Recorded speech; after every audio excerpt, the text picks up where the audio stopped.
Hello, everyone. I'm Peyton. I'm Sam. And this is Uncontrolled Population. Thanks for joining us today on June 18th, our last episode of season 1. Season finale, Peyton. Woo! We made it through a whole season. I know, literally, with 12 episodes. On our own. On our own. That's bigger than Fires of Change. Yeah, true. That was only 10 episodes. True. Dude, this has been a really good time. I'm really glad to have done this podcast and started it with you. Honestly, me too. This has been fun. I feel like we've talked a lot about, like, Fires of Change was definitely more political and what was going on, and I think me and Kylie had a lot of the same, like, interests, so we would talk about a lot of the same things, where I feel like this one is kind of like we've had topics out of my comfort zone that, yeah, I normally probably wouldn't have talked about if, we didn't do it together, so, We were challenged, and we turned up on the other end. We did. Heck yeah. We did. Better for wear, in some ways. Yeah. It's just been rough, though. Lots of stuff has happened, and I want to pass it over to you because some other stuff has happened that I want to get into. Yeah. So what's been going on in the world, Peyton? Okay, well, first of all, happy Pride! Happy Pride! Woo woo! So, we also did an episode like 2 weeks ago, so that was the beginning of Pride, but I dropped the ball. But anyways, today we are doing some info about Pride. Ellie's in a weird mood, so she won't sit down and she won't get comfortable. So let's see if she chills out. But this is very near and dear to my heart because I'm also queer. So, it's been like over the years, I have only really dated men and didn't, learn about myself till I was older. So now I have my first girlfriend who will be my only girlfriend. But yeah, so it's literally. So it's really cool that all these years I've learned about like queer history and kind of how we've got to where we've got, and cool things about like Stonewall. Me and Steph actually went to New York and we partied at Stonewall, so that was really fucking fun. But yeah, so I just kind of wanted to start with throwback to the beginning. So I want to preface by saying there's always been gay people, there's always been lesbians, there's always been trans people, there's always been two-spirit people, questioning people, queer people, all of the above, especially before colonization. A lot of indigenous cultures especially had like two-spirit people, trans people, and they were held to a very high regard in society, spiritually and everything. So it's just kind of sad that we've taken a turn for what it is today. But I wanted to kind of start with some like American history around it. So I got this from pbs.org. We love PBS. So this kind of just does a little bit of an outline of big things that has happened over the years. So we're going to start with December 10th, 1924. The Society for Human Rights is founded by Henry Gerber in Chicago. The society is the first gay rights organization as well as the oldest documented in America. And after receiving a charter from the state of Illinois, the society publishes the first American publication for homosexuals. Now we say the gays. Friendship and Freedom. Soon after it's founded, the society disbands due to political pressure. So again, we're hit with people in gay people's business for no fucking reason. So then we have like 1948, biologist and sex researcher Alfred Kinsley publishes Sexual Behavior in the Human Male. From his research, Kinsley concluded that homosexual behavior is not restricted to people who identify themselves as homosexual, and that 37% of men have enjoyed homosexual activities at least once, while psychologists and psychiatrists in the 1940s considered homosexuality a form of illness, finding surprise many conservative notions about sexuality. So again, they were like, whose bright idea was to call it an illness? That's what I want to know, because that's the person that really started this domino fall. Yeah. So that kind of, it's one of those things where they can demonize and be like, oh, you're not mentally fit, something's wrong with you, and other people. And so, yeah, they're clearly continuing on this train. So November 11th in the 1950s, so this is where it starts getting like where laws are built around it to discriminate against people. So in Los Angeles, gay rights activist Harry Hay found America's first sustained national gay rights organization, and it's an attempt to change public perception of being gay, and the society kind of aims to eliminate discrimination and prejudice and bigotry, kind of to basically assimilate the gays into like mainstream culture. So then December 15th, 1950, so literally a month later, the Senate reports, basically they title this report, Employment of Homosexuals and Other Sex Perverts in the Government. Perverts? Yeah. So they what the fuck? Yep, they were basically grouping gay people that are having consensual relationships with the same sex as sexual perverts. What the fuck? Yep. So this is distributed to members of Congress after the federal government have covertly investigated employees' sexual orientation at the beginning of the Cold War, which we've talked about the Cold War and how much they were in people's fucking business. So, of course, they're in the gays' business. Okay, Ellie, you gotta chill out, girl. It's like at any opportunity that they get, they just throw a rock at like the homosexual community. Yeah. What did they ever do? I know. What the fuck? Literally just they're minding just literally their own trying to business. live their best lives. Yeah. So basically, this report states that homosexuality is a mental illness and it constitutes security risks to the notions because of those who engage. Oh my God, fuck off. Yep, because those who engage in overt acts of perversion lack the emotional stability of normal persons. Yep. Who's the pervert? The person that's in bed behind closed doors with their partner?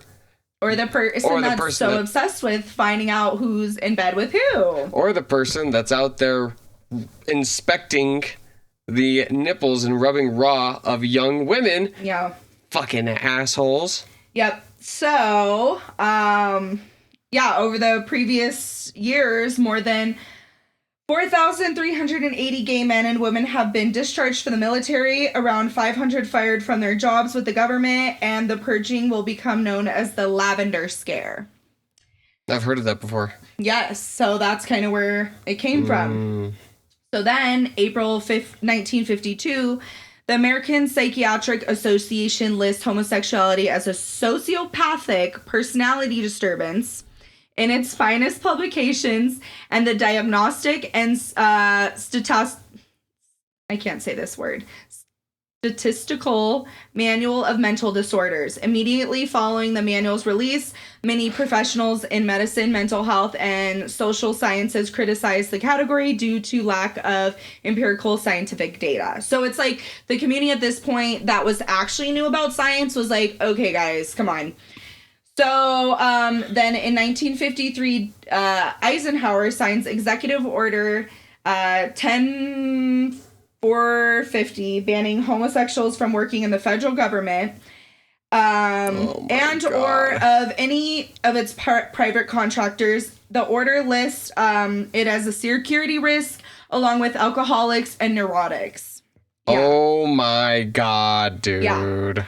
So then, in San Francisco in September 21st, 1955, the Daughters of Bitless become the first lesbian rights organization of the United States, and the organization hosts social functions, providing alternative to lesbian bars and clubs, which were frequently raided by the police. Because this was like deemed as mental illness, whatever, blah, blah, blah. There was cops continuously going into bars, raiding places that were gay spaces. So I have an uncle who is gay. Okay. And he's told me about these before. Yeah. They're deplorable. Yeah. Isn't even coming close to literally what the people fuck. just going to have fun and dancing and listening to music. And possibly dying. Right, because of no reason. No reason. Just because they're hated because they're different. No, literally. So then we get to August 13th, 1956. American psychologist Evelyn Hooker shares her paper, The Adjustments of the Male Overt Homosexual, at the American Psychology Association convention in Chicago after administering psychological tests such as the Rorschach test. Yeah. To a group of gay guys, basically. The research concluded that it's not a clinical entity and that heterosexuals and gays do not differ significantly, and the experiment becomes very influential, changing the critical perceptions of being gay. So in January 13th, 1958, the landmark case, Inc. versus Olson, the United States Supreme Court rules in favor of the First Amendment rights of lesbian, gay, bisexual, and transgender magazine. The magazine is called One, the homosexual magazine. Okay. The suit was filed after the U.S. Postal Service and FBI declared the magazine obscene material, and it marks the first time in the United States the Supreme Court rules in favor of the gays. And so then... Good.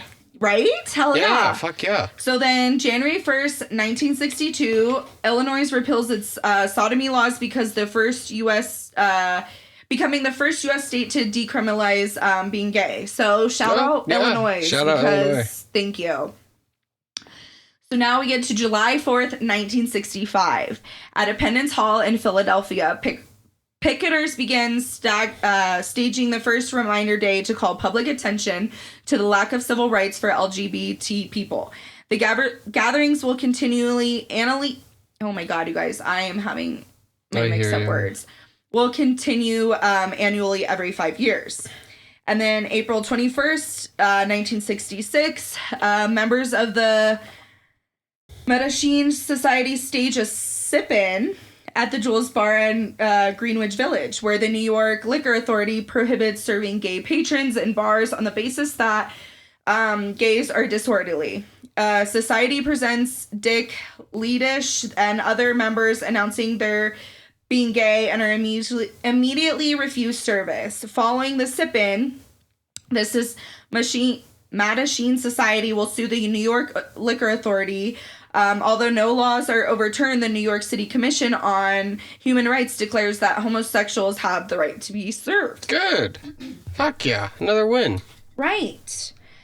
So then, in August 1966, after transgender customers become racist in a 24-hour San Francisco cafeteria, management calls police. When a police officer mishandles one of the patrons, she throws coffee in his face, and a riot ensues, eventually spilling out into the street, destroying police and public property. Oh, shit. Following the riot, activists established the Natural Transsexual Counseling Unit and the first peer-run support and advocacy organization in the world. Mm-hmm. That's a mouthful. So, I just want to preface, when you use laws and police officers to infringe and harm people on their rights, you can't really get mad when people fight back, because that's like the will of a human being. And so I just feel like when we talk about these rights, we need to understand and remember that as we go through this list, we have seen people continuously be targeted and treated like shit just because they love a person. So let's keep that in mind. So then, now we're getting to June 28th, 1969. Patrons of the Stonewall Inn in Greenwich Village riot when police officers attempt to raid the popular gay bar around 1 a.m. Since its establishment in 1967, the bar had been frequently raided by police trying to clean up the neighborhood of sexual deviants. So basically at this time, and this is why I love the youth, love the LGBTQ youth, because we're really the people that get shit done and fucking push shit forward. So we, on Fires of Change, have talked about Marsha P. Johnson before, And she was a huge activist in her community and really took care of basically the homeless youth of the LGBTQ community, that because a lot of times people would disown their kids and they would end up homeless. So her and Sylvia became best friends, and they started a lot of the movements we see today. And that's why, especially when other gays do not recognize trans individuals in our community and kind of throw them to the side, it's like, you have your fucking rights because of trans people, so give them their flowers. But there is a lesbian, and her name is let me get to her little excerpt, also on nps.gov, so we like our sources. And so Stormy Delavarine, I know I'm messing that up. I cannot say anything today. But basically, she was instrumental in what was going on. So when you think of Stonewall, you think of Marsha P. Johnson, Sylvia, and in reality, a lot of the times we talk about women's history only being recorded 5% of the time. And so I really want to talk about her because she is a Black woman that was the first basically like drag king. So she identifies as a lesbian woman, but she would dress up in drag, but like as a guy. And so she was born in New Orleans, Louisiana on December 24th, 1920. And she died in Brooklyn, New York, May 24th in 2014. Oh, wow. So she was a butch lesbian with zero tolerance for discrimination, or as she calls it, ugliness. She was born in, I already said that, on Christmas Eve. She had a Black mom and a white dad, and she had a beautiful baritone voice and discovered the love of jazz at a very early age. She started singing in New Orleans clubs at 15 and soon began touring around Europe, eventually landing in New York City, and she became the master of ceremonies for Jewel Box Review and radically integrated a variety of shows featuring 25 drag queens and Stormy as the lone drag king. So why I want to bring her up is because the night of Stonewall, she was, you know, doing her thing and stuff, and the police came in and they were like targeting her, and she kind of like, I don't want to say threw the first punch after they started like fucking with her and beating her up. So that's kind of what started the Stonewall riots, is she kind of looked at people and was like, are you guys going to fucking do anything? And then people are like, okay, yeah. So she rallied people a little bit that night. Yeah, because, again, like, Marsha P. Johnson was, like, known for, and she, huge supporter of the community, like, helped so many people, but she's tied to Stonewall a lot of the time, and she kind of showed up after it already started, and they kind of saw it unfold. So the beginning of this story is a lesbian woman. Hell yeah. Stormy, right? Stormy, yep. Stormy. So, so all this happened, and now we know this to be, like, a huge event, because then it, like, showed people, like, okay, what the fuck is going on? Like, people are just trying to have fun and go to the bar, and they can't even do that. So now we get to June 28th, 1970. So Christopher Saint Liberation Day commemorates the 1-year anniversary of the Stonewall riots.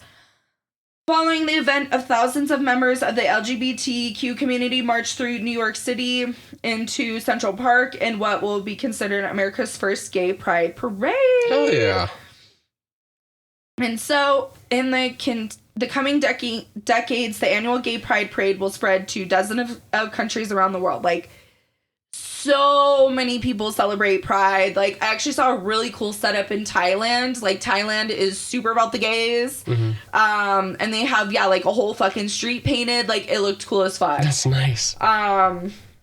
So, then we get to December 15th, 1973. The Board of American Psychiatric Association votes to remove homosexuality from its list of mental illness. So, fuck yeah. As this is going on, in 1973, Roe v. Wade is also passed. So it's like we're now getting rights for marginalized people, and we're getting body autonomy for people. So, like, 1973 was a really cool year.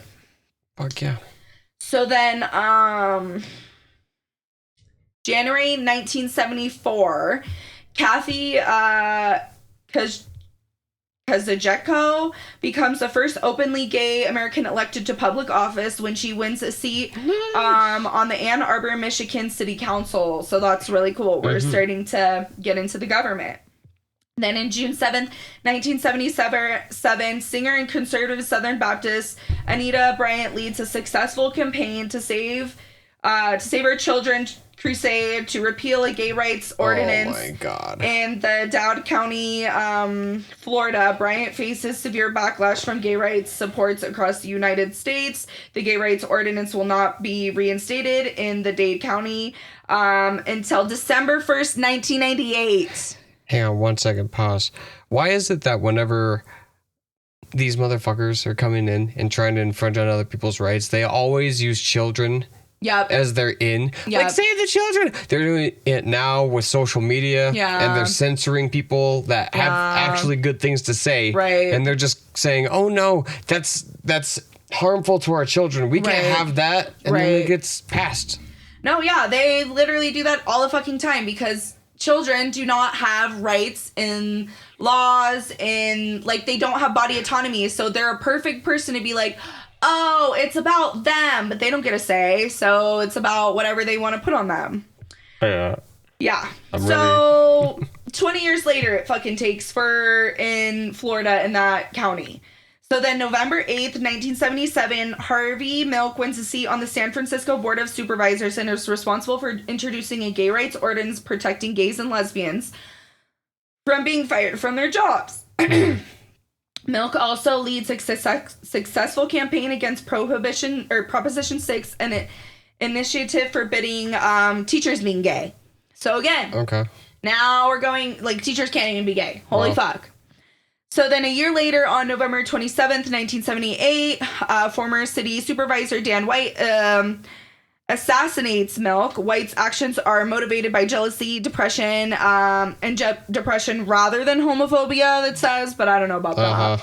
Sure. So then May 21st, 1978, Dan White is convicted of voluntary manslaughter and is sentenced to 7 years in prison. Outraged by what they believe to be a lenient sentence, more than 5,000 protesters ransacked San Francisco City Hall, doing hundreds of thousands of dollars worth of property damage in surrounding area. The following night, approximately 10,000 people gathered on the San Francisco Castro Market streets for peaceful demonstrations to commemorate what would have been Milk's 49th birthday. Because it's like, obviously it was fucking, like, motivated because he hated the gays. It was. Like, duh.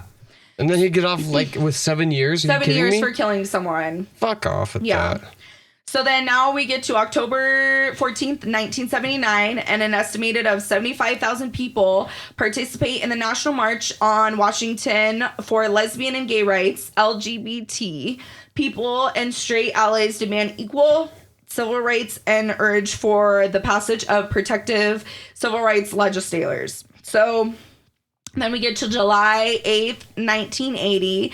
The Democratic Rules Committee states that it will not discriminate against the gays, and that their national convention on August 11th through the 14th, the Democrats have become the first major political party to endorse the gay rights platform. Yeah, of course they are. Right? So then, July 3rd, 1981, New York prints the first story of a rare pneumonia and skin cancer found in 41 gay men in New York and California. The CDC initially refers to it as the GRID, gay-related immune deficiency disorder. When the symptoms are found outside the gay community, Bruce Foyler, biologist and founder of the National Gay Task Force, successfully lobbies to change the name of the disease to AIDS. So it was, GRID, then AIDS. Yep. So Wisconsin, in March 2nd, 1982, becomes the first U.S. State to outlaw discrimination on the basis of sexual orientation. Would not think Wisconsin would have done that, but shout out. Shout out Wisconsin. So then March 10th, 1987, AIDS advocacy groups ACT UP, the AIDS Coalition to Unleash Power, is formed in response to the devastating effects that the disease has on the gay and lesbian community in New York. The group holds demonstrations against pharmaceutical companies profiting from AIDS-related drugs, as well as the lack of AIDS policies protecting patients from outrageous prescription prices. So it's like, during this time, like, people did not know what AIDS was, and they were so scared about the gays and stuff that, like, doctors wouldn't help people with AIDS, and people wouldn't want to touch people with AIDS, and it was such a stigma around it. And there was actually a thing with Princess Diana where she was, like, one of the first people in the royal family, and I don't know, like, in the public eye or whatever, to basically hold the hand of a patient with AIDS. So, like, she kind of started helping. She extended her hand, literally. Yeah. So, now we get to October 11th, 1987. Hundreds of thousands of activists partake in the National March on Washington to demand that Ronald Reagan, stupid bitch, addresses the AIDS crisis. Although AIDS has not been reported first in 1981, it is not the end of his presidency that Reagan speaks publicly about the epidemic. So then, May to June 1988, the CDC mails a brochure understanding AIDS to every household in the U.S. Approximately 107 million brochures are mailed. Wow. Then, December 1st, 1988, the World Health Organization organizes the first World AIDS Day to raise awareness for the spreading pandemic. Then August 18th, 1990, President Bush signs the Ryan White Care Act. Oh, this is cool. Which is a federally funded program for people living with AIDS. Ryan White, an Indiana teenager, contracted AIDS in 1984 through a tainted hemophilia treatment after being barred from attending school because of his HIV positive status. Ryan White becomes the first well-known activist for AIDS research and anti-discrimination. So it took basically a person getting it not through, like, being gay and stuff to get it, and then people are like, oh, like, everyone can get it. It's like, yeah, anyone can fucking get it. So then now we're in 1991. Created by the New York-based Visual AIDS, the red ribbon is adopted as a symbol of awareness and compassion those for living with HIV and AIDS. Then December 21st, 1993, the Department of Defense issues a directive prohibiting the military from barring applicants from service based on their sexual orientation. Applicants shall not be asked to required to reveal whether they are gay. States that the new policy, which still forbids applicants from engaging in gay acts or making statements that he or she is gay, and the policy is called Don't Ask, Don't Tell. So then May 20th, 1996, in the case of Romer versus Evans, the United States Supreme Court decides that Colorado's Second Amendment, denying gay and lesbian protections against discrimination, and is unconstitutional, calling them special rights. And then September 21st, 1996, President Clinton signs in defense of the Marriage Act into law. This law defines marriage as a legal union between a man and one woman, and that no state is required to recognize the same-sex marriage from outside the state. So again, a fucking president basically infringing on people's rights again. So then we get to April 1st, 1998. Coretta Scott King, for those who don't know, she was the wife of Martin Luther King Jr., calls on the civil rights community to join the struggle against homophobia. Hey. And she receives criticism from members of Black civil rights movements for comparing civil rights to gay rights. And so this is where we talk about intersectionality, and every group, every marginalized group is going to, no matter how many you're a part of, like, it's going to be a different experience for everyone. And so obviously there is so many, as we've seen, Black LGBTQIA people that are being negatively affected. So I'm glad that she, like, brought in that intersectionality. Yeah, definitely. So then, April 26, 2000, Vermont becomes the first state in the U.S. to legalize civil unions and register partners between same-sex couples. So at this time, people could, like, basically go to Virginia or Vermont and get married, but then it's not really, like, necessarily recognized everywhere. So, yeah.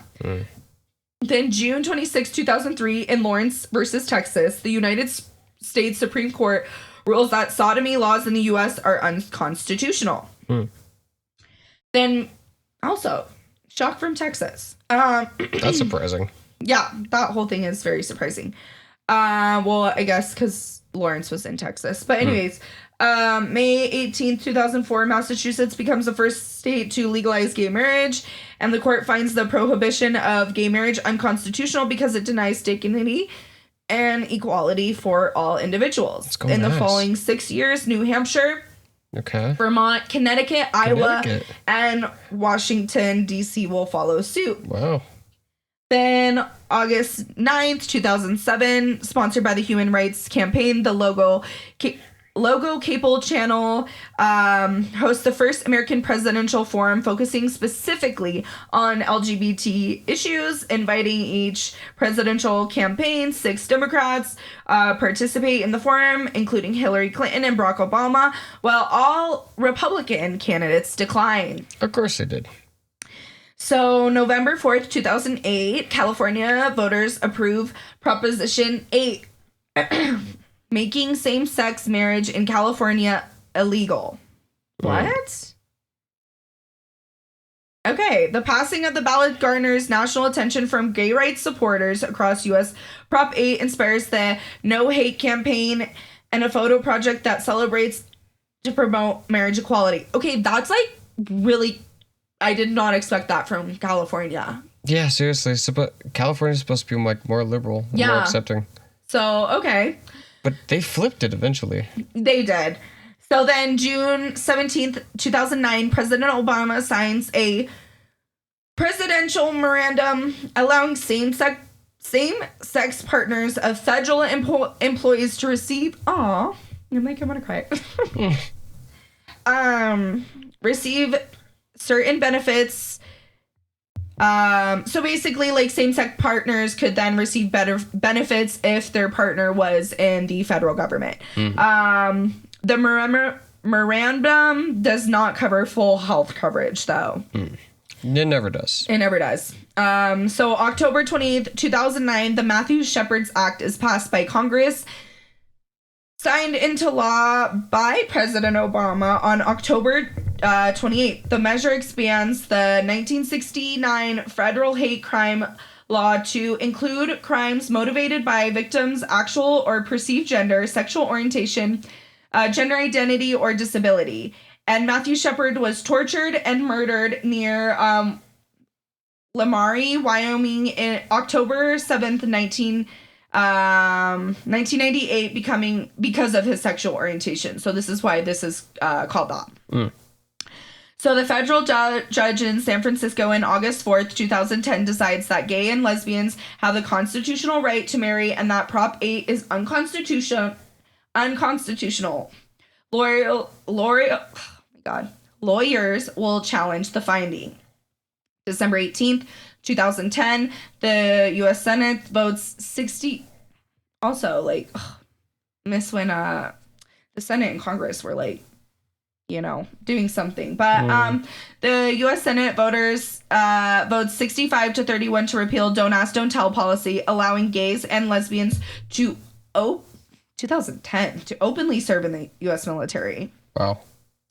Then February 23rd, 2011, President Obama states his administration will no longer defend the Defense of Marriage Act, and which bans the recognition of same-sex marriage. June 24th, 2011, New York State passes the Marriage Equality Act, becoming the largest state thus far to legalize gay marriage. Which you think, when I think about it, it's like you think that like New York would have been way fucking ahead of the ball on this. And then June 26th, 2015. Oh my God.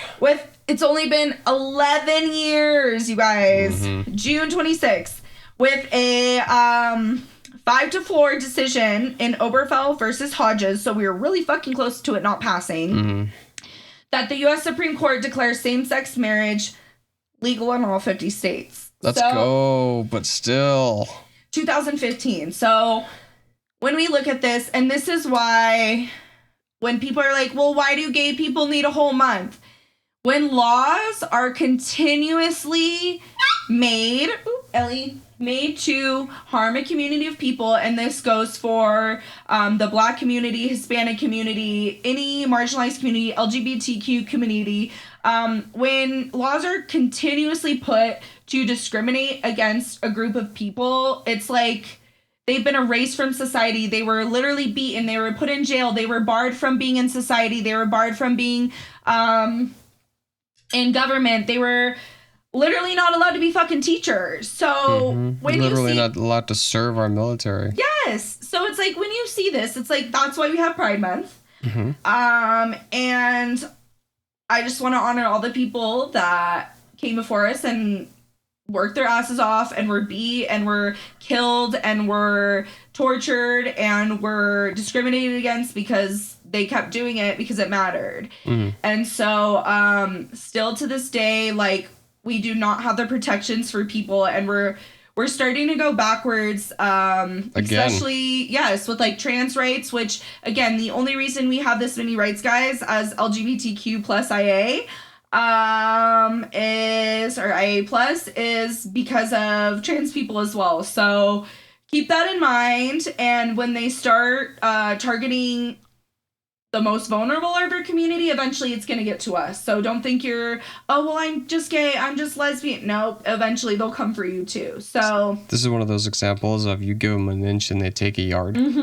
We can't let them, like, every time that they just try to encroach a little bit more, we have to fight just as hard, because they will continue to take and take and take until they get their way, until another fucking idiot piece of shit that's in office decides to be the headpiece for all these idiot fucking, usually Republicans, and then all these rights start to come back in time. You already told us like 3 times that that's happened in the last 100 years. And it's like it keeps, and that's what's hard is when we get to like the early 2000s going in 2010, 2015, we started getting so radical in our beliefs and more open. Like, I remember commercials, like, which is funny now, like, don't say gay, like, which it's like, that's funny, but just how much people, and even with like eating disorder culture and rights around women and marginalized communities, it's like we were on the up and up. And then I personally think once the internet reached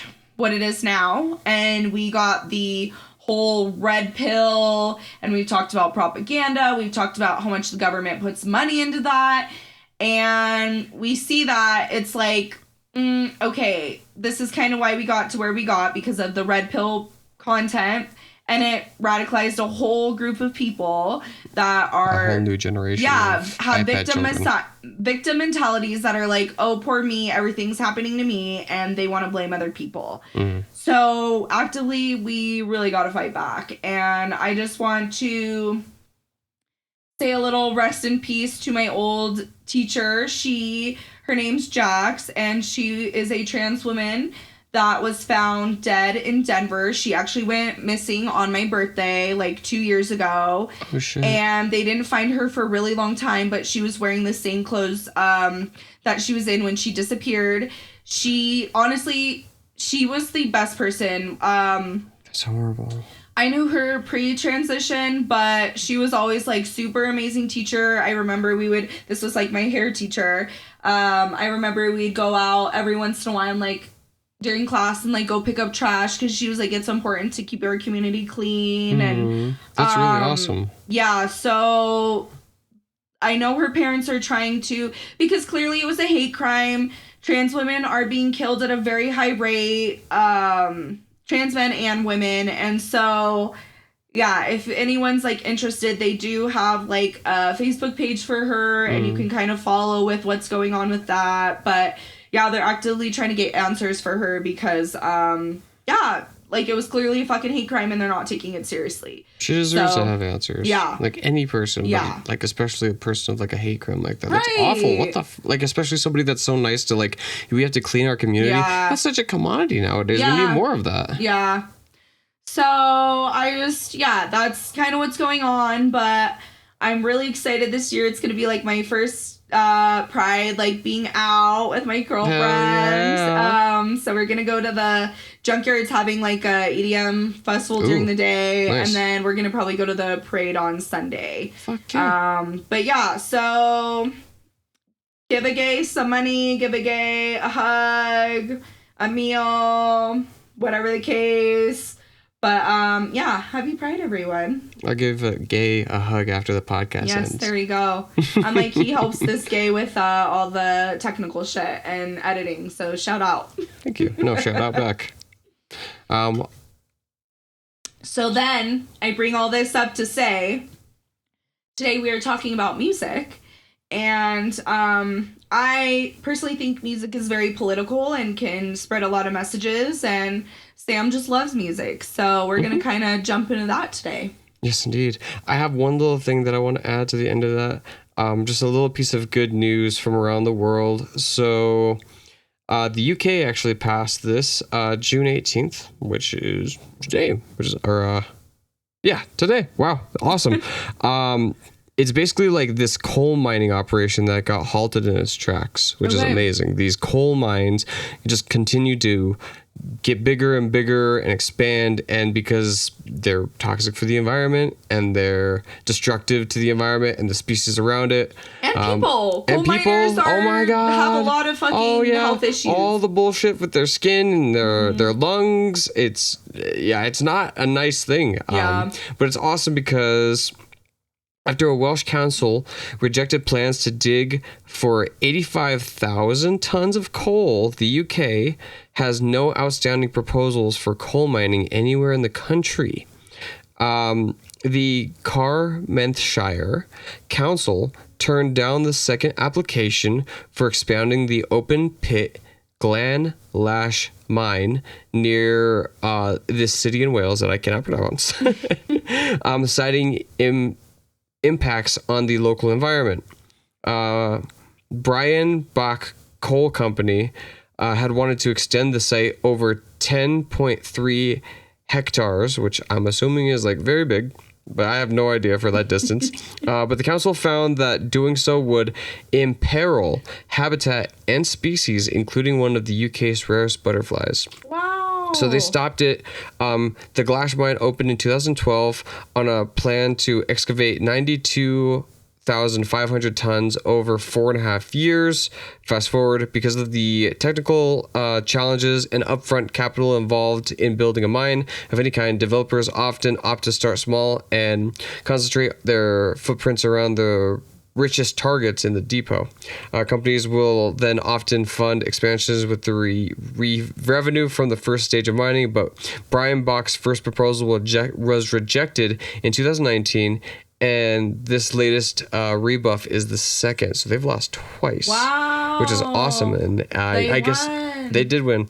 Which is awesome. The mine, I'm not exactly sure what the plans for it are going to be in the future, because obviously all that shit is upturned and already like messed up, but with time everything heals. Hopefully they won't be expanding it anymore. Hopefully it doesn't grow anymore and it begins to shrink now, especially with the use of like electronics and electrical vehicles being used and implemented nowadays, which I'm still kind of iffy about, because that mineral that still comes cobalt. From cobalt, gold, whatever else goes into building these electrical vehicles, lithium, the lithium mines, the and honestly, work and labor. There's a lot of slave labor behind all these minerals, and again, a lot of children. So it's better for the environment in some ways. But you got to look at the other side, like them driving into fucking preschools and then being set on fire. Because that happens nowadays. We live in a world where these self-driving cars literally drive into freaking preschools and then explode, which is Yeah. Well, anyways. Yeah. Crashes, all the butts. We take some, we lose some. Yeah. Unfortunately, it's one of those. I believe that this is going to take a while, and unfortunately, we don't have all the time in the world to figure this shit out. So please get your shit together and then find another alternative, please. Right. But anyways, yeah, somebody needs to sing a song about that because we're going to transition into music here in a second. Woo! I do love music. I do also believe that music can be incredibly political. You said, I think last week, that you can tell when there's a shift in the communities, when the music starts to get really, really good. Yes. And I definitely agree. Like, I remember the 2010s was more of like a what's the word I'm looking for here? Like not kind of rejuvenating. We were in this transition period between Republican and Democrat. Not that it really matters too much, but like and then recession. So people were like, I want to go out and dance and have fucking fun. I want to forget about the fucking bullshit that I go through. Resistance. I'm gonna go dance and have fun. That was the year that this song Clocks by Coldplay came out. I had should play it and I was like playing that the other day. But that's a amazingly beautiful song. It shaped like a whole generation. Everybody recognizes it nowadays. And one example, of just like a music kind of embodying what the community, what the people are going through. Yeah. No, honestly, I agree. Because even like, and we talked about this like with fashion, with music, but even like, for instance, like 9/11. After 9/11, there was a huge surge in like political music that was like, yeah, America, like Toby Keith's like America, or Courtesy of Red, White, and Blue, and like that type of music. Same with TV, movies. So then it was like, yeah, when you had these big, huge things that happened around the world, it influences music. But yeah, like one of my favorite songs is Fortunate Son. And the lead singer, the band guy, wrote this song right after the president, I think it was maybe a senator, because senator's son in the song, basically got his kid out of the Vietnam War. And so he didn't have to go serve, so he basically wrote this song, and it's like, yeah, I'm not a fortunate one, and I wasn't born with a spoon in my mouth, and I'm not a senator's son. So that was today what I put on our song for our little Instagram thing. Very, very fortunate of us. Right. But yeah, no, I love when people use their platform to bring awareness to what's going on. Like, a couple songs I found. One's like a little bit newer, and it's called Heavy Foot. It's so fucking good. Okay. And he's talking about just how the government basically controls you, brings you down. Like, it tells us like, oh, this is not a genocide, this is not whatever. So look at that song, really fucking good. Heavy Foot. Okay. And then also I really like the song Turtle Island. She also found her on TikTok. She plays an amazing classical instrument, and she's just talking about like how the white people basically moved here, and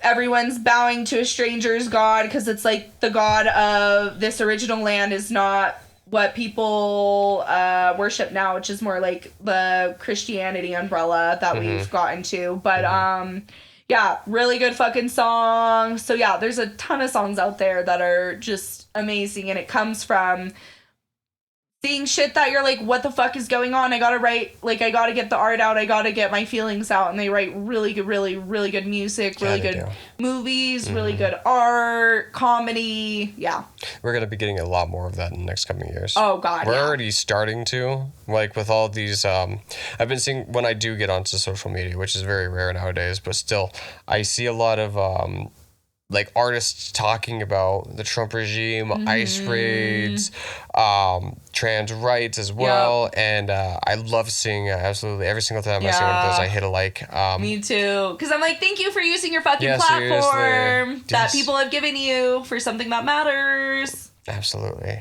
When I started with listening to music that kind of talked about this stuff, I was probably in like middle school, transitioning in high school, listening to this band called Rise Against.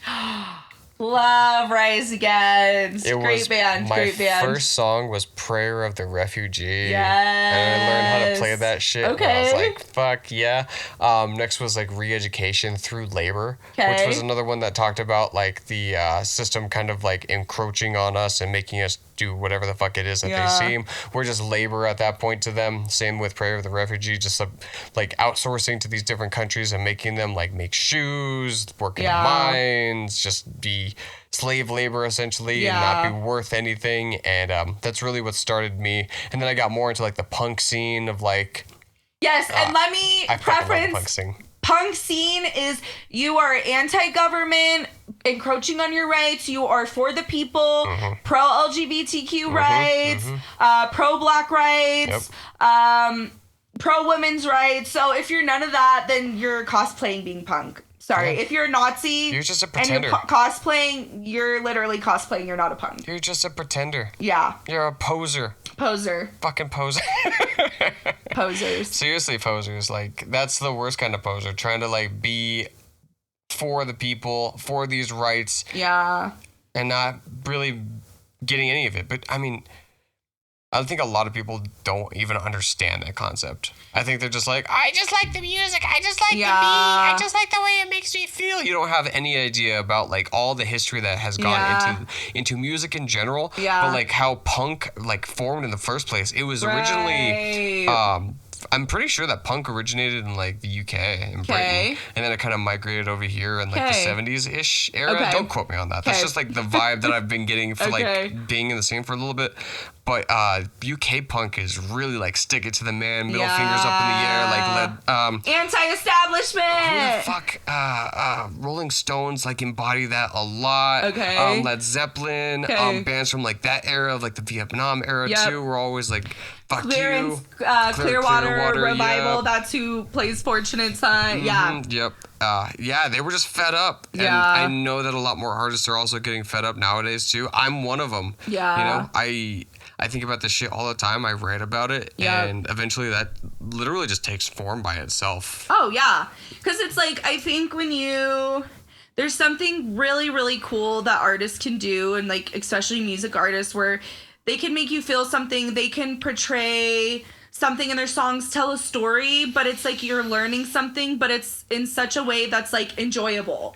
And like, for instance, I really like, I used to growing up think Macklemore was kind of cheesy, which some of his songs are, but I feel like he and still is someone that's very politically involved. Yeah. Like his song Heinz Hall, like he wrote about the little girl that was murdered in Gaza, and he's written a ton of fucking songs for it. When I was 10 years old, I thought I was gay. Oh, yeah. For gay rights. Like, he's always been a gay rights activist. I love the song by Ice Cube, Arrest the President. It was about Donald Trump. There's another one that I sent you, but it was more explicit. Yeah, that one. I don't know if we can say. We might get, like, shadow banned. We should kill the president. Yeah. I don't give a fuck. This is season finale. No, literally. But yeah, so that was kind of funny song, honestly.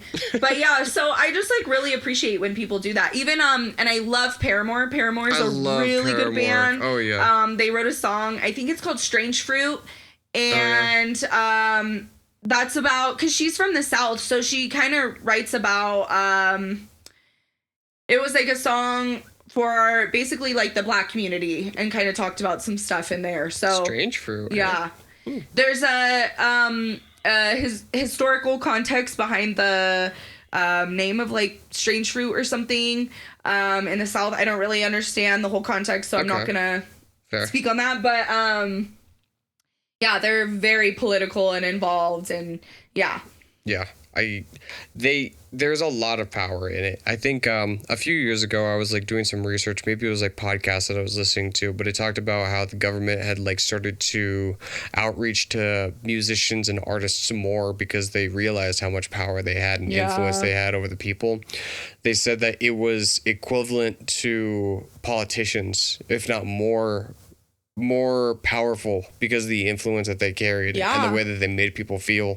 Artists, digital, physical artists, people that paint, people that create animations, all sorts of artists.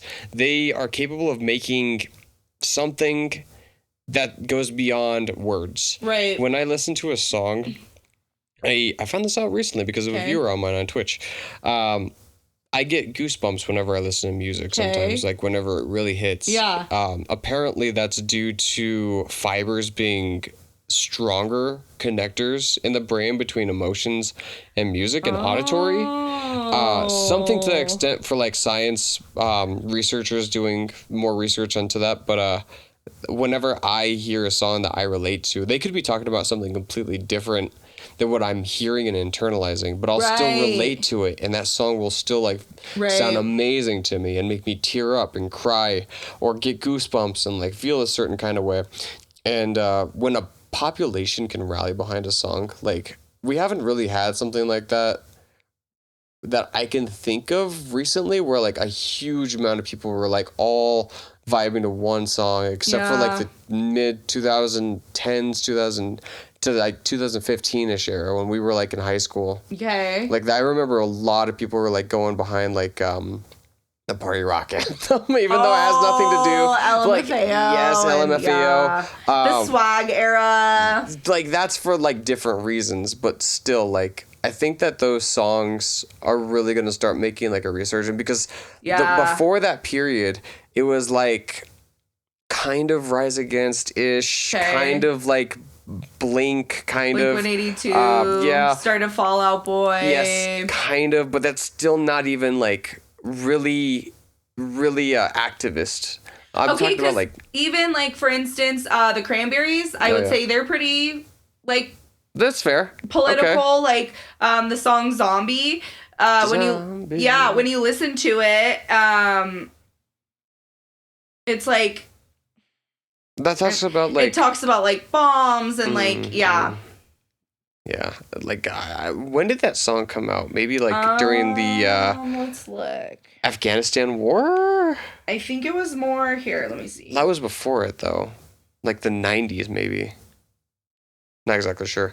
But the ones that I really think about like being super powerful and then carrying over today are like 1994. Oh, 94. And it was there from it was talking about like bombs and guns and like violence taking over, and then it talked about since 1916, because I believe, let me see, I believe they're from Ireland. Let me see. That'd be cool. That reminded me of the song by Metallica, One, that talks about a prisoner of war. Yes. Okay, so I lied. They are not from Ireland.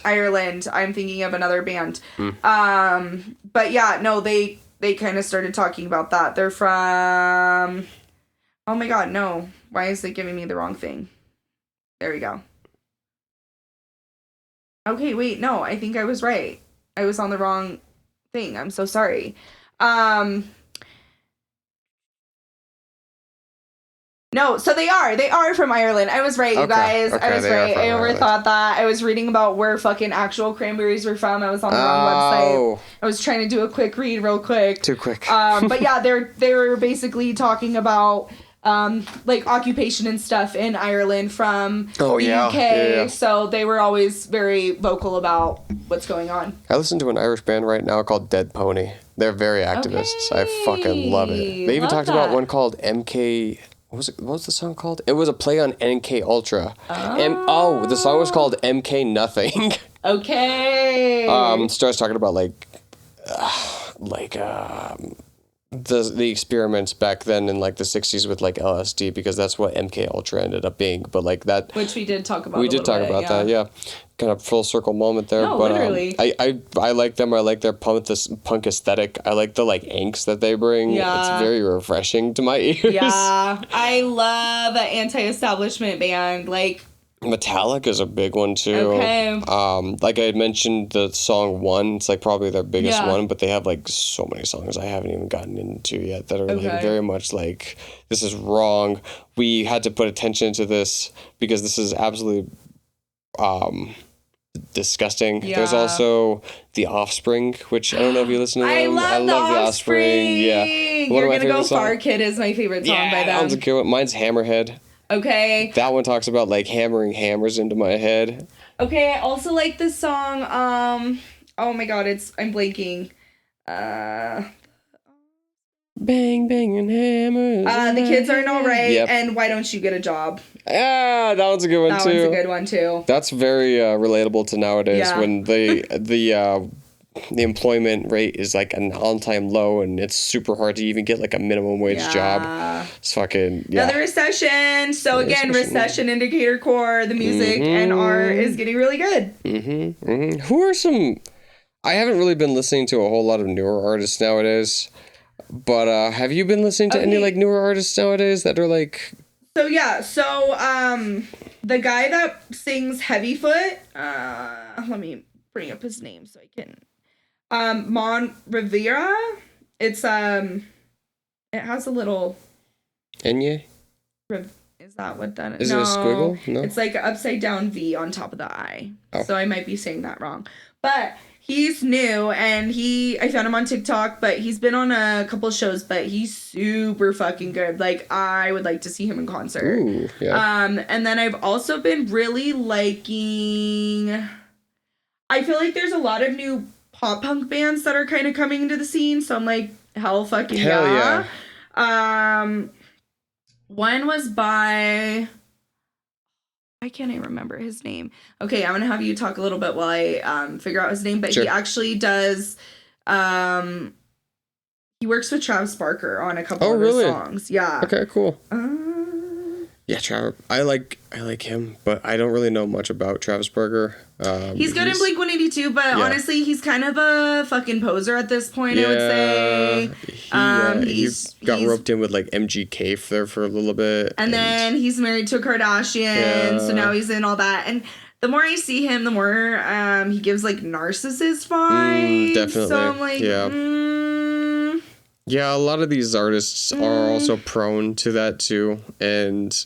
I think it's also just like engineered into like the we were going to talk about Oliver Tree a little bit, but the recording landscape, the labels, the corporate entity that is in music is just so corrupting. It is so incredibly corrupting because people become obsessed with like status and fame and they money. Tie these people into these contracts where it's like they have to make like 10 fucking albums before they can really release and literally like own their music. Squeezing them like sponges, and then no wonder that the artists ended up themselves. It's fucking so sad. Well, even like for instance, Kesha wasn't able to perform for well, and her producer guy fucking sexually assaulted her. Pause real quick. The band I was talking about is Kenny Hoopla. My favorite song is Hollywood Sucks. I gotta send you a couple songs. You'll like Kenny Hoopla. He's really fucking good. Yeah. And he's a black artist in the punk scene, which I like to see. Yeah, I love that. Because actually, punk, from what I've learned, originated in black culture. So shout out black people. For creating that. But I didn't even know. Wow, that's crazy. Yeah, they started some of the first like beginning stuff of it. Because obviously anti-establishment and they also kind of contributed. So but yeah, so Oliver Tree, so some weird shit is Rest in peace. Yeah, he's I like this song Cash Machine. That's like my favorite song by him. It's a pretty good song. It's about like we don't fucking need more shit. Anti-capitalist kind of song, but so kind of mixed feelings on him. He's kind of been tied to some people that are maybe but he worked for Atlantic Records. So did Aaliyah died in a plane crash, and Oliver Tree died in a helicopter crash. He kind of was made a big thing lately about leaving the label, and he was kind of making like a whole thing about the label, and he kind of started talking about some like pizza party stuff. So I don't know if he was maybe starting to get into like Epstein shit or what. I don't have a ton of info on that, but yeah, it's just kind of weird that he died in a helicopter crash. Also, I believe 6 other people passed away. So rip to everyone involved. I think that happened this week. Yeah, right? like a couple days ago, like a couple of days ago. Yeah. But, yeah, I feel like, it's really shady out there. Yeah. Like, the Hollywood, that's what Hollywood does suck. Hollywood sucks. That is the fucking worst, dude. Yeah. It's like the most commercial, like soulless corporate entertainment entity that just sucks the life out of everything. And they do really like suck the life out of these artists. I 100% believe that there is somebody out there that thought this, at least, like, oh, he's thinking about leaving. Well, too bad for him. We're still going to make money off of his death. Because they make more money off of a dead artist than a live artist. Because they'd have to pay that live artist royalties. And if they're dead, then they can't do that because then the record company gets all the royalties. And it's so like, oh, they can't make more music. So now this music's like forever frozen time. Was like, oh my God, they're so great. But yeah, that... It seems to happen to a lot of artists. It does. Unfortunate. Like I said, the government has done this research. They know how to like recruit people that can make an impact in order to further their own agenda. Yeah. Like 100%. That's why these fucking stupid ass morons in the White House decided to throw this. I'm not even going to like mention it, but they threw something at the White House this last weekend, which was absolutely the fucking worst. I don't even want to give it the time of day. Literally, my client was telling me about this movie, Idiocracy, which I haven't seen it. Literally, dude. It looked the fucking same. It's literally the exact same. It's so crazy. Terry Crews is the president in that one. Yeah. And he's like an idiot that can't even read, that just drinks all day and throws rager parties. It's, dude, literally like a couple, like 2015-ish, 16, damn, a whole like 10, 11 years. My friend told me, oh yeah, the way that I see it, the world is, our country is moving towards like idiocracy, and it's still holding up, and it's becoming more and more true by the day. Yeah, it's so insane. It's sad, it's really honestly. Sad. But we're becoming a laughing stock, dude. Oh my God, yeah. Which I will say, like, on a positive note, the World Cup's been going on, and it's been super fucking cool to see cultures coming together. Like, Koreans are in Mexico, and seeing, and honestly, just Mexican people in general are just so inviting, so nice, so warm. And so it's been really cool to see them go there, and they're like partying hard, and there's a lot of Germans out, there's a lot of Scottish people out. Literally people from all over the fucking world are over here celebrating, and like it's been really fucking cool to see. Like, it is. People are, especially people from other countries that like Europe and whatever, that don't have Chili's and Ranch and Buc-ee's and what are some other ones I've been seeing? But yeah, they're going fucking crazy with our fast food and stuff. Like eating like Chili's and In-N-Out and like all this shit in one day. It's like they're gonna get sick. Oh, absolutely. Their stomachs are not meant to especially handle that. American fast food. Oh my God, no. Americans can barely handle that shit. Right. So, yeah. But I did get a little taste of that, even though I don't, the World Cup isn't necessarily my thing, but I do appreciate the fact that it's like a conglomerate of like different cultures. Bringing everyone together. Yeah. I did experience it through this little event that I was a part of and adminning called the DayZ World Cup. Okay. DayZ is one of the games that I play on stream constantly. But a couple of folks on there, one of them's name is Brazil, the other one is Hitty, decided to make this event called the DayZ World Cup, where we had a bunch of flags, and then it was kind of like a game of capture the flag. A bunch of different countries came, so like the people that won was actually Wales. Okay. They won the DayZ World Cup. There was Scotland, Ireland, US obviously, Canada, Russia, Germany, Portugal. Like a bunch of people in the gaming community got in this too, and I was like, oh my God, this is so cool. They made like, the community really came together too. Nobody's like getting paid for this stuff. So they made a custom trophy of like a player holding like it looked like the World Cup football. They made different like gaming textures for the packs and like whole suits that these people can like represent their country with. It was really, really cool. Cool to see. I love humans for that. Like, I'm not a huge sports or like video game or anything like that person, but I love seeing humans come together and create something. Me like too. Even when I would see like kids on Fortnite protesting and like stuff like that. Yeah. Like it's just so cute to me. Like I'm like, oh my god. Like, I remember that shit too. Oh, I just love that. So yeah, it's been making me fucking cry seeing like all these people come together and like enjoy, and it's like that's really what it's about. Like especially people are saying like, oh, the World Cup didn't need to be like here and whatever and stuff like that, but honestly, I think Americans needed it. Seeing how much like hate and division we've had, and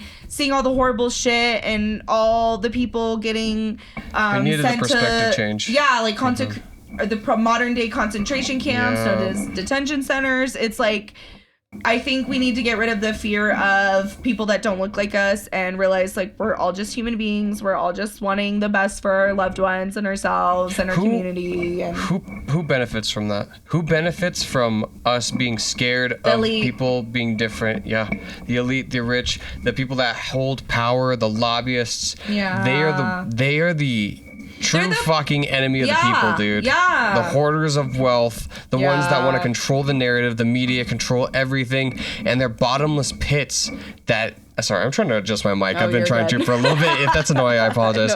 But yeah, they are literally the ones that want to divide us and conquer us. It's not people like down here on the bottom floor. Right. We're literally just the victims of it. Like people getting brainwashed, the red pill bullshit online. It's them versus us.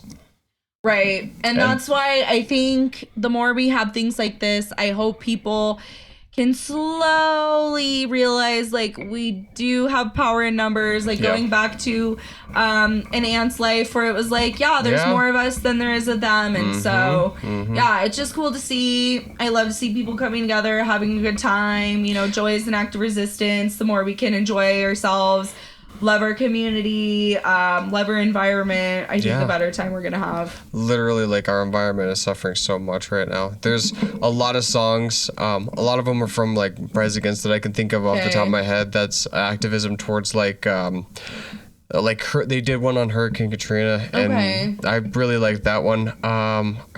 Hero, I think that one was called. Oh, that one's a good one. Maybe that one was called Hero of War? No, because this one was literally about Katrina. It was like, it was like, save me, please, like, help me. Like, I'm literally down here, like, drowning, help me, please. Something like that. I'm going to have to, like, look that up for a little bit. But there are so many artists that, you know, like, not just musicians, but yes, a lot of musicians are out here being activists and talking about Jane Goodall, and some what's his name, the old gentleman that always narrates like the Animal Planet like documentaries. David Attenborough. Okay. There we go. David Attenborough. Steve Irwin. Like, people, it might not be mainstream, but people make songs, raps, punk songs about these people, and most of the time the platform is YouTube. Yeah. The indie platform for like creators. That, and honestly, I will bring in the platform too of TikTok. Like, I found a lot of new artists that are like up and coming that and I love when a new small artist goes viral on TikTok, and then it's like their songs are used in everything, and like it's really cool that they get to like get the exposure, because it's like I love to see small creators get exposure. Man, I'm so conflicted about TikTok. Like, there are some things that I'm like, oh yeah, that's amazing. Exactly what you just said. Yeah. Like, the fact that it's kind of becoming the new epicenter of like content. But too bad it's already gotten sold to the billionaires that can control it and take it away whenever the fuck they want. Just like a couple of years ago when there was like, TikTok's going away now. Oh yeah, like, literally days before fucking Trump even got in office, and it was a pop-up of, thank you, President Trump, for blah, blah, blah, blah, blah. Fuck off, He wasn't even in office yet. Like, weird. Yeah, so... I hate that shit so much. But like, I'm sure that there will be another one at some point too. Maybe it'll start out small, obviously, as most things do, and then the elite are gonna like look at it and be like, ooh, money, influence, power, we're gonna buy that thing. Right. Yeah, I'm sorry, I didn't mean to go on a downer, but I when I was on TikTok, I did miss like being kind of like connected to what was going on media wise. Because it is like, we talked about it on Fires of Change, like it's almost like the modern day printing press of like finally it could be the voices of people. Again, you do have to sit through and make sure you're not like watching someone like in psychosis, like religious psychosis, right. Whatever, say some shit, or people that aren't doctors. Be careful, but you can find a lot of cool site or like creators that actually help explain things politically. Literally everything's on there. So yeah, literally everything. I remember there when Trump initially bombed Iran the first time, there was a bunch of creators that were like on there saying, "Stop. I know that you're overwhelmed. I know you're doom scrolling. Just pause for a second. Breathe. You're safe. You're okay. Yeah. It's not as bad as you think. Either turn the phone off or continue scrolling intentionally." Yeah. And I really appreciated that little meta of creators being like, I know a lot of people are like scared right now because of this shit going on, but like I'm gonna be that voice of hope here for a little bit to my community. And then it became really big to the point where I was seeing that more and more often. I remember seeing like what was going on with the protests. Yeah. I will say when Washington and Seattle went down, was it Portland also? Yeah, Portland went down, and like it was being censored. Yeah. I had to block Meta. Yeah. And I had to block Oracle. Yeah. And I had to block another account in order to see the protests back. Yeah. Which is like, what the fuck? Why do I have to block these accounts in order to see that stuff? That's insane. And it's like, again, like censorship on our from our government of making sure we can't see what's going on and being aware. And our government's so that's going to be a song that I start writing, is like the government's influence on what brings us joy. Because eventually, it was first Facebook that was like, oh, cool, we're all connected. And then Zuckerberg had to like turn coat and be a piece of shit, sell Facebook essentially to the government, make deals, because why else would he be at the presidential like inauguration for dickhead? Google too. All of the big ass sites are now targets for like the government in order to take control. Like literally that's such a big thing nowadays. I think I think a lot of artists are definitely talking about it. Yeah. They see things in like a certain way like that. Yep. Music videos are huge for that. I fucking love music videos. Okay. It's like we need a resurgence of good music videos, because in the 2010s, like the music videos were so good. And they put so much art and effort into them. And like they really created a story, and like lately, like people haven't really been doing that. So I think we're slowly coming back to good music videos again. Do you remember a little bit ago I told you about this YouTuber called Markiplier who made this movie called Iron Lung? Okay. He funded it himself. Okay.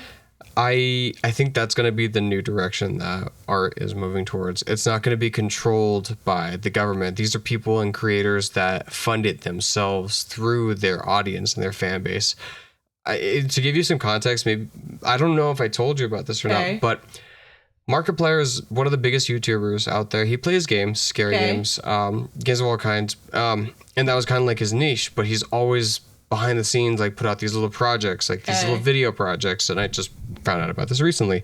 He's always had a knack for like creating and like having that natural want to create. Okay. So these little projects of his for like video got more and more intricate. He made something called like a date with Markiplier, which was a YouTube centralized media thing where like you could suggest, okay, I'm either going to go to this video for this choice or this video for this choice. Okay. Do you remember the suggestions at the end of the video? Yeah, so it worked like that. And there was like a new number of outcomes, like a new record-breaking number for like outcomes on like how this could happen. So he continued it and then ended up making his own movie that was tied for first place either this year or like last year-ish. Okay. It came out decently recent, and it was called Iron Lung. Okay. It was based off this game that he played. It was a little tiny ass indie game, and then he ended up making this like multi-million-dollar movie out of it, and he funded it out of his own pocket. He rented a stage, filmed it there. It was the movie that now has the most amount of fake blood ever used on a movie, which is really cool. Wow. I watched it at the Alamo Theater, and the Alamo's kind of cool, and that they get a little bit. The Alamo is a cool. Kind of cool, yeah. they have like flavored popcorn, and I got the cinnamon toast crunch one. Really fucking good. Fuck yeah. The pizza's really good. I would avoid the sandwiches though. The sandwich was like really soggy and not super good. So pizza good. Sandwiches maybe not. Don't do the sandwiches. I like the vibe of it with like really old timey. The trailers beforehand were really cool, and that's how I found out, because they give trivia during like the commercials, and they were like, "This movie has the most amount of blood ever used on film, but here are some honorable mentions." So like the Shining was in there. Okay. The Cabin in the Woods was in there. Okay.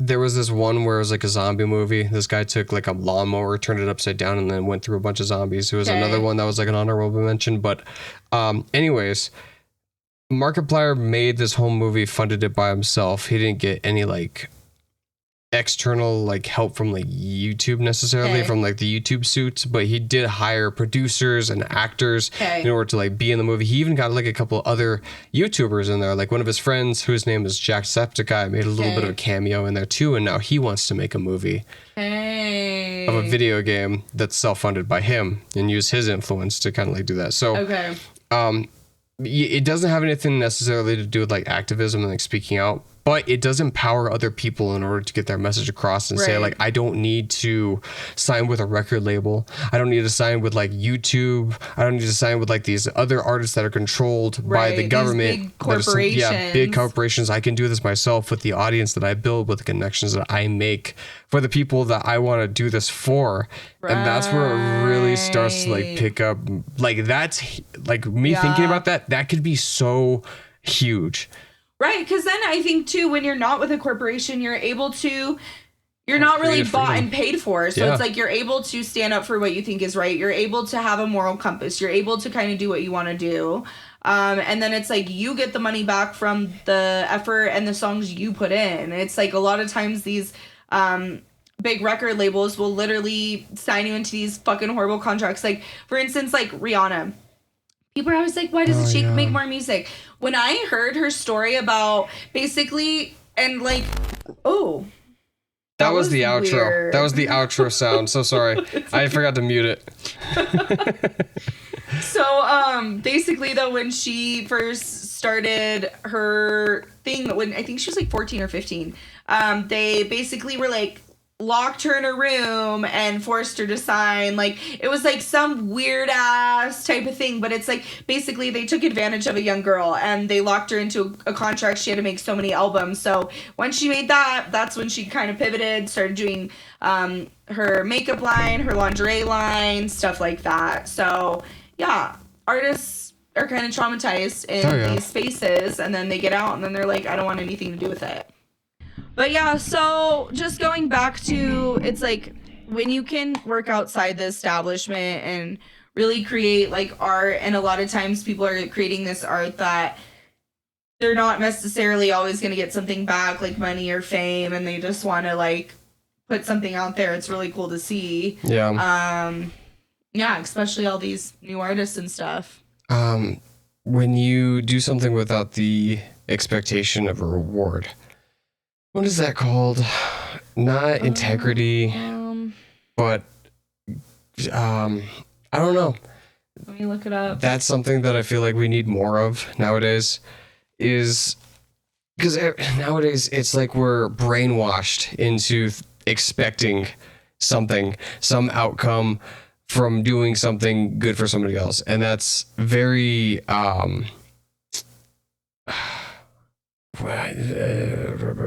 it's like you're focused so much on like the physical rewards that you're not even thinking about like what your actions can do for somebody else. Like with music, how much your influence can, you know what I'm talking about? Like, I know there's a word for it, but yeah, it's basically like, I think when people are so like, their motive behind what they're doing is like fame, money, power. It doesn't always create good art, but when your motive behind something is doing it because you genuinely love to do it and you're enjoying yourself and having a good time. Yes. I feel like it creates such a different type of art that speaks to so many more people, because it generally comes from your heart, from your soul. because you care, as opposed to hearing a lot of songs now. Like, there's so many fucking AI artists, and God. Yeah. it's just, it takes the humanity out of it, and I think it's really sad to see, because it takes the connection out of it, to me. It's soulless. It's a machine making what humans have been making for millions of years. Just for money, just for not for the love of the game, not for the love of creativity, but just for money, just for views, just for clicks. Yeah, it's really we're in a battle right now. The artists and the AI are like in a battle right now. And like I there are some things that like AI can help with if used in the right way, you know, but there are also a lot of people that use it for the wrong reasons, just like you said, where they just want money for fame, like a bunch of these people. Or they wanted to think for themselves, like they don't even think about anything. Which I feel like me and Sam are pretty whatever about like not using AI for art. So like, for instance, like, this is from our friend, Eddie. Shout out. She does all my paintings in my house. If you ever come over, it's like literally Eddie's gallery in my house. This I painted. My roommate painted that. Obviously, Blink-182. Hell yeah. I think my sister maybe painted that one. But yeah, even our graphics that we had, Eddie designed our graphics. But yeah, we're pretty whatever about when we first started talking about doing this venture of like, okay, we want to use real artists, we don't want to use AI, just because it's let's give real people some work and stuff. So that's important to us. It's useful for like drafting things and getting ideas. So like I did use AI for like a fill-in picture at one point. On one of our podcasts, I'm not sure if it was Uncontrolled Population, Fires of Change. And eventually, if it would have kept going, we would have probably come to the same conclusion. But we started a new one, and we were just like, no, we're just going to go straight in with the intention of like hiring a real person, giving some money back to like this real person, your friends, so that it actually helps like a real human being and not just goes down to the toilet of like water vaporizing, basically. No, literally. So we kind of learned some stuff along the way for that. And me personally, if you know me, you know I'm an AI hater. So I try to use it like as least as possible. Sometimes I'll fucking try to Google something and I click on it and I'm like, fuck, it's the AI version. So you gotta do the minus AI. Yes, you can do that. So I really, really try to not use it, honestly. When it first came out, I used it a little bit before I knew the ramifications of it. But yeah, the more research I did, the more I'm like, it's not for me. And I got to offset for, it's almost like I feel like I got to offset for the people I know that use it. So I'm like, I'll take the whatever and I won't use it so you could use it and it makes me feel better. So yeah. It's just going to be a weird time in the future with the fact that like, I don't think it's going to, even if we like try to get rid of it and we like revolt against it and like all of the activism behind stopping AI goes through, there's a remnant that's going to be left behind. There's a corporation that's going to push for it. Lobby for it. I know it's not necessarily going away, but I definitely believe we should have laws regulating it. There's a lot of AI stuff now that are like, honestly, people should stop posting their kids online. Seriously. Because they could literally take any image of a kid and make AI pornography. Grok. Fucking X is doing that shit right now. Oh, I didn't see Oh my god, so bad, Grok. Okay, so I have not been on Twitter in like 100 years because once Elon Musk bought it, I was like, fuck you. Oh, yeah. And I deleted the app, but didn't delete my account, so it took up shit on their servers just to be a bitch. And then, but I have not used it, which honestly, that was my favorite social media platform all time. I was such a Twitter user, like very avid Twitter user. So when it got bought out, it hurt, but I was like, fuck you, Elon Musk. Fuck you, Elon Musk, seriously. But like the fact that this new AI on there, it's so bad, dude. It at one point got programmed and started calling itself Mecha Hitler. Dude, this is my client, she's going to MIT. She's so fucking smart. She literally talked to me about this, like, way before she went to MIT. Like, she's like a fucking genius. But she was telling me that if it gets down these wrong rabbit holes, and that's how it gets trained. It can make itself sexist, racist, homophobic. It could literally... Mecha Hitler. That's exactly what happened. It got trained. People trained it in order for it to do that. But not only that, they've tried to patch it, but now it's literally like making images, like nude NSFW images of kids. Yeah. If you ask it to. Artists are like testing it to see if it'll do that shit for themselves. Yeah. And they're not giving it consent to do that. Right. But it's portraying them in like a naked figure of what it believes it to be. And they're even doing it towards women too, of making naked images of women. I saw one of Kamala Harris after she lost, and it was like a very racial one where she's half fucking naked, and it was literally so fucking horrible to see, especially because a woman I know fucking posted it. Oh my god. And so, it was just really, we gotta be so fucking diligent as a country, as a community, as adults, in making sure we are putting these laws to protect children, to protect human beings, because it's going down a very fucking dangerous rabbit hole.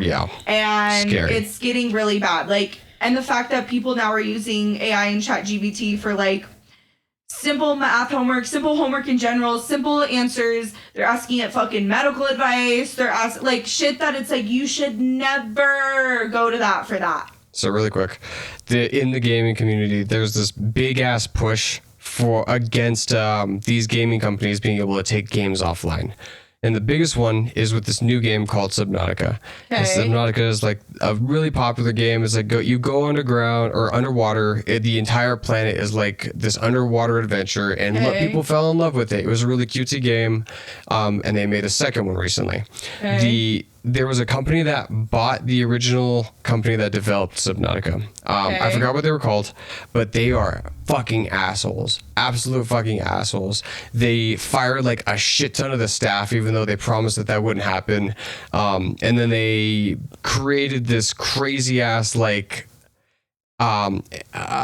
user agreement policy, basically saying like, if you talk bad about our game, we have the right to take the game away from you and block your account. If it's fucking bad.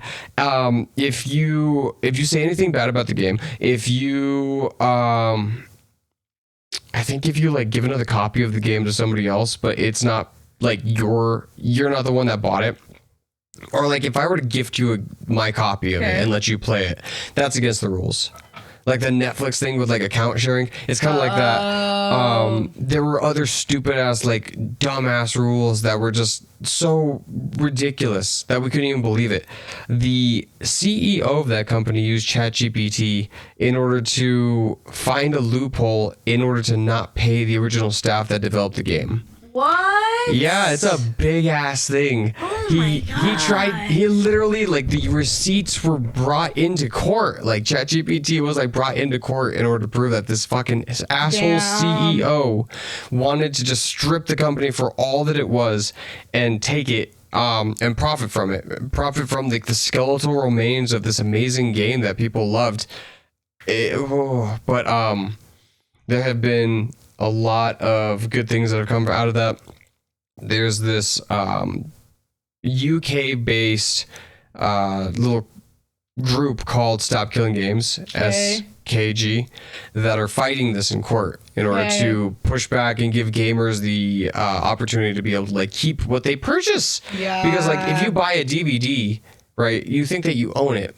But somebody could come along and be like, oh, this person like broke our usage agreement. We got to take that away from them. Okay, because digital media now, like, I literally have bought stuff that later, like, they've lost the, like, fucking license to or whatever. And it's like, I fucking bought it and it's not on my shit anigh. Like, they just took it off and it's like, so really you're paying to rent it for a long time until they feel like they want to take it off. That's exactly what SKG is fighting for right now as far as games, but this is gonna grow beyond just that. They just won something in California recently that gave Stop Killing Games the win and stopped these companies from hopefully trying this shit again. In 2027 is when it's going to take effect. Unfortunately, everything from now until then is still at risk.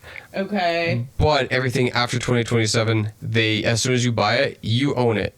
Hell yeah, so it's like, shout out to these organizations that are putting these laws into place because they do snowball, and eventually, I'm sure we'll get that with music, with movies, with books. So shout out to this game company. Yeah, shout out to the little guy. Yeah. Fuck yeah. Like, seriously, we need more. We do. So, no, that's awesome. Yeah, and I don't know, man. With Spotify and Apple Music, iTunes, Tidal, everything is moving more digital. Yeah. And you don't own the rights to any of those. They could take that music off. Like, there was a song by 30 Seconds to Mars that went offline for like a while. It was called, fuck,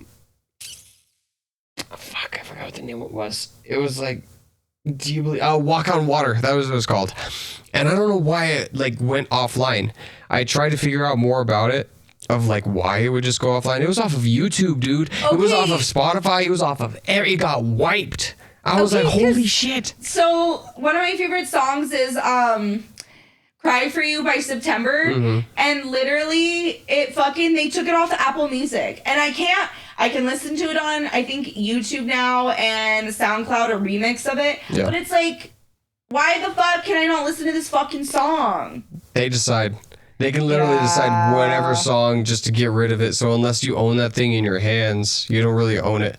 But hopefully we're going to be making more noise about this shit. Yeah. Like, if there's one thing that I took from listening to you talk about, like, gay rights and the journey that it took, being loud and making your voice heard, unfortunately, no matter the cost, will work out in your benefit. It will. It's just like, and it's a really long, slow process. And it's like when we look at any sort of activism across the United States, across other countries, it takes years and years and years. And it's like you get a win and then you get 2 losses. You get 2 wins, you get 3 losses. So it's really, really slow. But I think the longer we hold on, and it's like, that's why, again, we talk about joy as an act of resistance, because we need to be able to maintain a steady movement forward, but it's like we can't, it's a marathon, it's not a sprint. So we gotta still enjoy ourselves, we gotta still create art, we gotta still create music, and I just think it's really important to still be joyful in the things that we do, because it's gonna carry us on. So. Joy is an act of resistance, 100%. Like, if you have to take care of yourself first. Like, you're not going to be able to take care of anybody else or help anybody else if you are on the floor not able to get up. Right. So you need to be able to, like, do something. Take care of yourself. Oxygen mask on first and then help others. Exactly. Yeah. Exactly. You know, like, whatever that looks like. Me and Peyton talked a little bit ago about, like, I like to just stay at home and not do shit on my days off sometimes, because that rejuvenates me and I'm feeling any pressure. I get more energy that way to be able to do the things that I want to do. I get into a better mindset after that, after a bit of rest. But other people might be like, that's how you spend your weekends? You don't do anything? You just stay in bed? What a waste of time. Go outside and shut the fuck up, dude. Let me do my thing. Right. Like, when we are in this capitalist society that is grinding us down to the core, it's like, just do whatever makes you happy, which rejuvenates you, which makes you feel better. As long as it doesn't hurt anybody else. Yes. And, it's just like, for us, that's music. I love television. I love movies. That's more my vibe. But, just in these upcoming months, just keep doing what brings you joy. And then backstory, we talked about this being our last episode of season 1. So we will take a little bit of a break, and we will be back the first week of September. We're actually going to get a new podcast room. So next time you guys see us, shout out Peyton for that. Thank you. Yeah. It will be all cool and all new. We're going to have a little bit of a different setup. Yep, and, I'm excited. More colors, more fun. We're going to have some guests on next season. Fuck yeah. So, we will be dropping it down to once a month, though, because we've really decided we want to do more quality instead of quantity. Yeah. I think through the journey of podcasting, when I started with Fires to Change, we were doing it every week, every Thursday, and me and Kylie got really burnt out. We were really tired. Shout out to Kylie. She was driving all the way up here from fucking super fucking far away. and Sam was coming straight after work and recording and editing and doing all that. So we kind of realized, and then obviously we were talking about some heavy topics. So we realized, like, okay, we need to, because Kylie just moved, so she's on her new journey. But yeah, when me and Sam realized, like, okay, we want to keep doing this journey, like, we've been having fun. We were like, okay, we're gonna drop it down to every other week so we can have some time for ourselves, not feel so rushed. Yep. But then even again with this, we realized, okay, we want to put even more time and effort into researching stuff and camera work and editing and finding topics and finding guests. So now that's our new thing. I listened to this podcast by, I think it was Jay Shetty, but he was talking about how he's been doing it for so many fucking years, and he just got popular not too long ago. And so all the years that he was doing it, it was just about consistency and stuff, and how you go through these kind of transitions of, like, you first start and it's experimental, then you kind of start learning, then you can kind of... That must be your neighbor playing some music. No, literally. But yeah, so I think we're now moving into our experimental phase where we're comfortable with what we're doing. We can kind of edit, figure out, we have a good system. But yeah, now we're going to be doing it a little less frequently. In exchange for quality. More quality. Yeah. So yeah. More facts, more sources that we get our information from, more guests, maybe even more longer episodes. That'd be cool. Yeah. I think today's is our longest episode so far because we're almost at 2 hours. Okay, hell yeah. Which is hella cool, dude, because the last episode was actually our longest. Okay. It was 1 hour and 40 minutes. Okay, so yeah, we're getting there. It's definitely going to be experimental. I'm looking forward to experimenting more with this because, like you said, it is a marathon, not a sprint. For the heavier topics, it definitely weighs down on your mind, especially if it's something that you were constantly exposing yourself to. And 2 weeks sounds like a decent amount of time, but like one of those full weeks is dedicated to just researching topics. The other one's just dedicated to like editing the podcast. Yeah, for me. And shout out to Sam because he edits all of our shit. He takes the brunt up of that. So thank you. Yeah, it just helps us get more time. And I always would cook before podcasts and stuff. And I think just because, thank you. I think because obviously we're tired, we're doing our best. I haven't been, doing as many home cooked meals and stuff. So I would like to also get back into that. But yeah, just giving ourselves a little bit more grace and time and breathing room because we'd realistically do this all the time if this was our job and this is what we could do. But we both have full-time fucking jobs and on top of a whole life. So a whole life. And life will life whenever you don't want it to. And that is what happened to both this year. Oh my God. My God. It's been thing after thing, but we're here. Coming on the up and up. We're taking a little bit of a break, recharge our batteries. Having a fun summer, redoing our space, being a little bit more intentional. But yeah, so please join us when we come back. I'm excited for season 2 and excited for all of our new stuff. We're going to have it's very exciting. Some really cool guests so far, and we're still kind of figuring out some other people, so it's going to be a good one. So the next season 2 will be a full year because it's going to be every month for 12 months. So we're going to start hopefully in the next couple of months. We're not going to put. Do you want to put an exact date on it? I think our date that we're going to do, which it could subject to change if life happens, but we're pretty sure that it's going to be September 3rd will be our first podcast of our first episode of season 2. Do you remember? Yeah. 21st of September. But yeah, so please come back and join us. Yeah, please. It's been awesome. Thank you all so much for tuning in. Thank you, Peyton, for joining me on this journey. Yeah, thanks, Sam, for joining me and editing all this shit. Because we wouldn't be here without you. Absolutely. The topics have been cool. So, I've been Sam. I'm Peyton. And this has been Uncontrolled Population. Thank you all so much for tuning in. We'll see you next season. Bye.